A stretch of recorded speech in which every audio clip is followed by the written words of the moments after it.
Zadie Smith is here. She is the author of the novels White Teeth and The Autographed Man. Her new book is called On Beauty. It was recently shortlisted for the 2005 Man Booker Prize for Fiction. I am very pleased to have her back at this table to talk about what's happening since the last time I saw her. Welcome. Thank you. Nice to have you here. Thank you. Nice to be here. Congratulations on this shortlisting of... I know. It's unbelievable. I'm still in shock. Yeah, yes. Yeah. 2 weeks later. It's unbelievable. I can't imagine how it happened, but it's an amazing feeling. This is... What's interesting about this, too, is that you wrote this, and then your husband said, or someone said to you, you know, there's a certain similarity here between Forster's Howard's End. Yeah. And you didn't know that. It wasn't a consciousness of yours. Well, he told me that just as I was starting was it your husband? Yeah, was it Nick Laird? I dreamt up the idea for it, I thought, but it turned out to be a dream of plagiarism, is the best way to put it.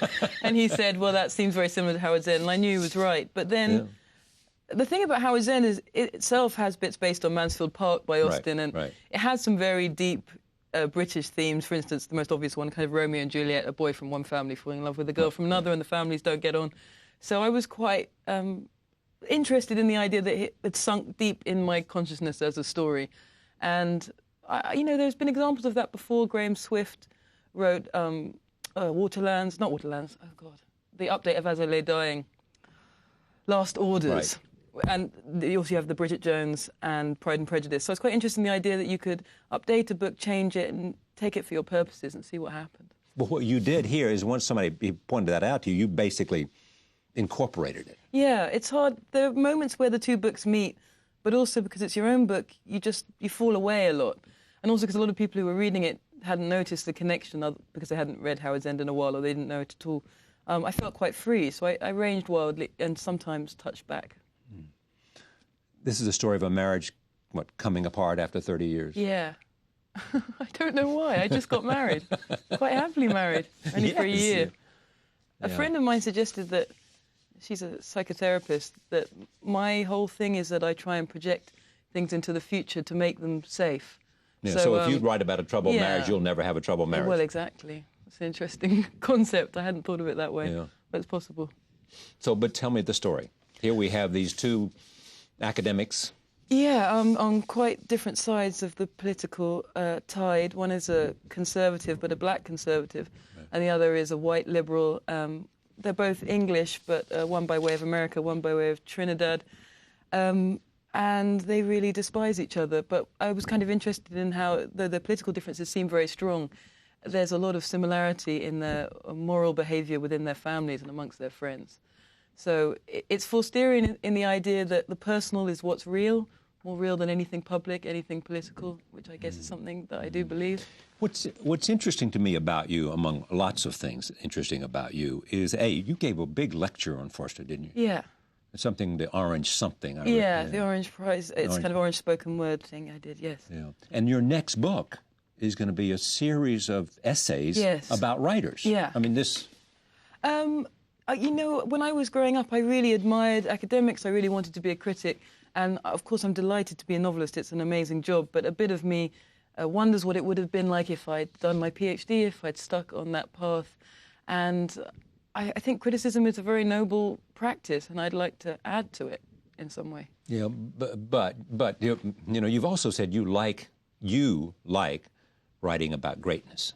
Yeah. I mean, maybe that's the difference between me and some other critics. I admire critics who go out there and make the difference between wheat and chaff. Exactly, who tell us where the strength and the weaknesses are. I think that's a difficult job, but I find my life too short to do it, and when I read a book I don't like, I'm just depressed by it. I don't feel the need to write about it, so I just don't. But when you read a book that you want to celebrate, or a writer whose talent is overwhelming. Yeah, then I find it very beautiful. And there's a critic I really admire called James Wood, who's an Englishman who writes a lot in American papers. And the criticism of his which I like most is when his love steps up to the plate of a great book, because then what you have is a kind of a piece of art in itself. Yeah. And that, to me, is great criticism. Exactly. The capacity of the critic is equal to the capacity of the work. Absolutely. So it's a double trill. And more critics should realise that. I think a lot of the problems in criticism, critics think of themselves as secondary to artists. They needn't be. Great critics are just as good, Edmund Wilson and James Wood.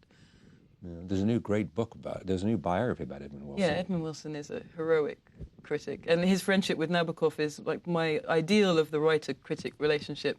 So you're getting communication on both sides and not strangers to each other, which is what happens a lot these days. You frequently remind us that you're at the beginning of a career. Well, I hope so. I mean, I really hope so. You know, that when you think about greatness, you think about the lifetime of greatness. Yeah. Do you, even though that's true, have a critic that understands you, that speaks to you, who reads The Autograph Man and who reads On Beauty and who reads... Well, I think, James is partly that critic, though I wouldn't say he's my best critic by a long way. He's usually pretty harsh on my books. But he takes them seriously. So when they disappoint him seriously. And that's all I really want out of a critic, that I'm not a joke to them or some sideshow, that whatever I'm trying to do, at least there's a witness that I tried. That's what matters. You know, this is all... White Teeth was in 2000. Yeah, I know. I mean, we're in 2005, and there are 3 novels. It does seem a lot, I see that, but when I have no other job, I do nothing. And even if you only wrote 200 words a day, that would produce 6 books in 5 years. Yeah, but you said something interesting to me as well. You work at home. Yeah. Your husband works at home. Yeah. He's a poet. And a novelist now, yeah. And he used to be a lawyer, didn't he? Yes, he used to be a lawyer. He gave that up because he has a lawyer's mind, though. Yeah. An argument is a lawyer's argument with him. Is that right? Yeah, absolutely. So he enjoys advocacy and argument. He admires the idea of a writer with a proper job. He thinks of Whitman and of Eliot. That's what he thinks is important. Yeah. But you say, I mean, you get on with life first, and then you write. It's partly selfish. Like I often feel that people say, "Why don't you do more interviews?" or "Why don't you do more of that kind of stuff?" or do television stuff. I have a very teenage idea that whatever I have, if I have a talent, it needs to be protected, and that it's easily damaged by vain projects and just What's a vain project? Well, for me, you know... Acceptance of fame? No, maybe that's part of it. I just don't... I'm too suspicious that things like that ruin whatever it was you began writing for. So it's purely selfish. I just want to make sure that I can protect my little thing, because it isn't that big in the first place, so it needs hedging round, fencing. But how do you protect it? Well, I stay at home. I try and keep my friends and just live as normally as possible. Now, you've been at Harvard. Yeah. Yeah, and you like it. I like academic environments. I find them very comforting because it's what I grew up in and what I always dreamt of being. So when I'm there, I'm pretty happy. But you like it also because you sort of fled Britain and fame, didn't you know? You know, it's a small country. You used the word. Yeah, fleeing is a bit strong, but I did feel like I wanted somewhere where I could just fit in and there would be a lot of people. And Harvard is a lot like that because there are many people much higher up the tree, very great academics, great geniuses, and you're just another writer on campus. And I felt quite comfortable there. And also it enabled me to be around extremely bright people. And you have to raise your game. You can't sit around thinking you're so bright. But you have always had, in everything you write, all kinds of literary references. I mean, that is... And you have an explanation for it, which is that most kids were out playing and doing other things. You were at home reading. And so your life was a life within. Yeah, I mean, I had a life of books, and now my life is not like that. It's kind of open, and I know people, and I have friends, and I go on these book tours, and it's a completely different life. But I do think that the real writer is who they were between 9 and 15, and I was very much a person of books and a homebody, and I guess I try and retain that as much as possible. And you knew when that you were going to be a writer? I always hoped. I mean, the main thing for me was I would always be in a life and environment where you could just read all the time. And writing is one of the careers in which you could do that. But I don't think I would have been miserable being an academic or a teacher or anything which was in the realm of books. Now, were you thrilled when you got to Cambridge? When I went to college, my life was more interesting. And all of a sudden I had more friends. And I had human experience. I think a lot of my experience had been from other books, and that changed. You live life rather than just read about it. And now I think that's more and more important.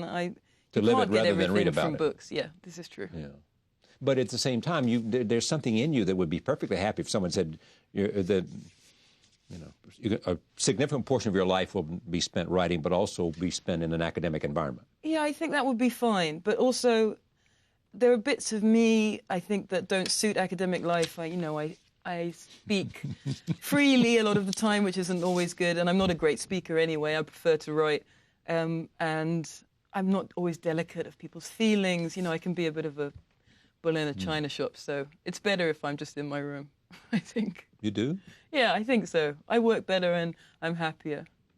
If you're in your room? Yeah, I think so. Reading and writing? Yeah. It's my natural thing. Now, what has living in New England done for you? Well, it's extraordinarily beautiful. I mean, it's probably not news to average American, but it was news to me. We've seen the leaves change. It's so stunning. It's so beautiful Yes. every day in the most extreme ways. And I am a child of a very urban environment, so it was just a beautiful shock to be in this nature all the time. To name trees, to think about what a flower is called, different kinds of cumulus. I mean, it's pretty extraordinary. But when you say home, where do you think? Where you grew up? Yeah, I mean, I live opposite the apartment block that I was born in. I find that amazing. I don't know how I don't know how it happened. I just never really moved. But that's home. Stuck there. It's home, and my mum lives around the corner, and everybody's lives there still. And I can't see that I can move now. I bought a house, and that's that. I'm done. And your dad? And your dad? My dad lives on the coast because he's quite aged now, and he lives in a town called Felixstowe. It's kind of almost like a retirement village. But I see him once a week. And was he a kind of a hero in World War II, in a sense? Wasn't he in Normandy or something? I think he was a hero. I don't know. He was at Normandy. He stormed the beach with a lot of other Englishmen. And didn't he capture some high-ranking Nazi or something? He did capture a high-ranking Nazi. I think he was pretty impressive. He wouldn't describe it that way. He was just a private amongst many privates, but he never told me anything about it. So when I found out about it, I thought it was pretty phenomenal. But you had to interview him to find out about it, didn't you? Yeah, I did. I did. We kind of, because he's now almost 80, I had that natural instinct that it would be nice to find out more about what he did before he had us, because obviously we're his second family, and he's as old as a grandfather would be normally. And I found out a great deal. Your mother was very, very young. My mother was very young. Like 15 or something. Yeah, she was 19. There's a big age gap. But it was amazing, and also amazing. You know, he's a man who considers himself very much a liberal, so it's strange having war experience and being a liberal, and it's an interesting conversation you have to have, because he's not at all ashamed to have fought in the war, but also he is a pacifist by instinct. So it was interesting to talk to him about that stuff. And he's in... I mean, how much of him is in your work? I guess I admire simplicity and goodness, and my father's a very straight man, so a lot of that appears in my fiction, I think. And there is a lot of Archie in him, one way or another. He's somewhat innocent for a man of 80, and I think that's a very amazing trait to still have at that age. And what does he say when he reads? When he read White Teeth, did he see himself? Some of it. I think for the families of novelists, it's just an extraordinarily embarrassing experience most of the time. Because when people read, they read straight, they assume everything is autobiographical. So I think the families of novelists put up with an enormous amount. And I don't even write about sex. I mean, God knows what it's like being related to Philip Roth or something. Yeah, well, exactly. Yeah, it's got to be pretty embarrassing. The interesting thing about you is not just Forster, and it's not just you count among friends, I think, Ian McEwan, Julian Barnes. I hope they would say so. Martin Amis, Salman Rushdie. Oh God, yeah. These are contemporary writers. Yeah, I mean they're writers I admired a great deal when I was young, and I think a lot of my generation kind of reject those writers. I never felt that way. Why do they? They do. Well, it's good for young writers to be aggressive and to mix it up a little. I'm just not that type of writer. I'm interested in tradition. So, to me, I sat down and interviewed McEwan recently, and it is an amazing thing. I mean, my life is surreal to me, because first and foremost, I was a fan of all these people, and it's extraordinary to have met them. Yeah, you were interviewing him for the series of essays you're going to do about writers. Oh, no, it wasn't. It was actually a collection for The Believer, which Vendela Vida edits, and it was just... It's just extraordinary experience. It's something you kind of dream about. When I do things like that, I feel like I'm just another fan. I also am a writer, but I'm a fan first, basically. Are you thinking about stretching out beyond, these essays you're going to do? That just may be a brief interlude between the next novel? I think it will be a while before I write another novel. I feel quite exhausted. And I feel like all the things that... At what age? Yeah, I'm 29.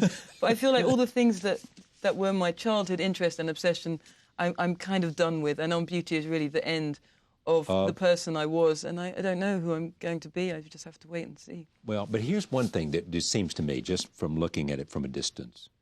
You are being anointed for greatness.